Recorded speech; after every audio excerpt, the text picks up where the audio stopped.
Já, þú lítur að vera helviti sáttur bara með góðan 300 sigur hérna á móti Fjölni í Gráin. Já, bara mjög ánægður með framistöðu liðsins, bara mjög öflugir, sérstaklega í fyrri hálfleik, bara mjög flott frammistaða í fyrri hálfleik, tókum eiginlega bara yfir leikinn algjörlega og svona kláruðum hann bara í fyrri hálfleik. Já, 300 lifir og bara voru helviti öflugir, pressið á svolítið í fyrri hálfleik og komum svolítið óvart kannski þannig, ég meina bara geggjum frammistaða ekki.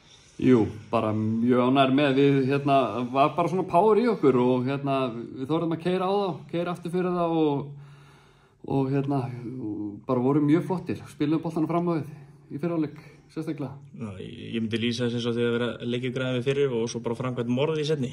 Já, við bara, þannig séð gerist ekki mikið í seinni hálfleik sem við bara hendaði okkur ágætlega og við vorum bara með algjörlega kontról á leiknum fannst mér. Fannst þér aldrei líklegir til að fara að gera eitthvað, sko? Nei, seinni var sennilega leiðilegust í 45 minnir sem ég séð, en það aukaðrið fyrir þig. Já, mér nákvæmlega saman hvað þér finnst það, sko. En það bara svo það. Já, færið mark úr opnu leik, það hlýtur að gleðja.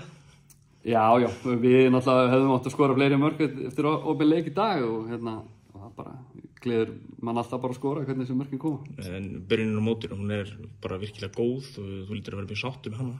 Já, við erum alltaf bara ánægðir með byrjunina, við erum bara, erum búin að vera í langa tíma með nokkuð solid framistöður og verið að skila ágætis úrslitum, þannig að ég get ekki sagt að þetta kemur ekkert sérlega óvart, en við erum bara með flott lið. Umræðan fyrir mót, mistu marga leikmenn og náttúrulega missið Árna, við mikið talað um það, áttirðu von á því að liðið var á þessum stað í dag?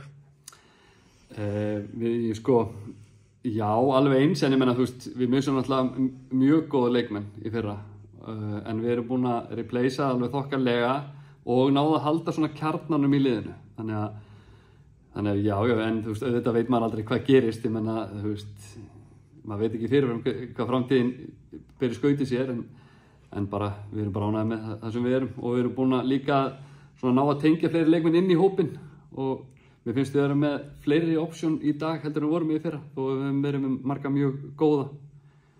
Myndirðu segja að varaformaðurinn hafi haft rétt fyrir sér þegar hann fór mikinn og exa að þú væri heilinn?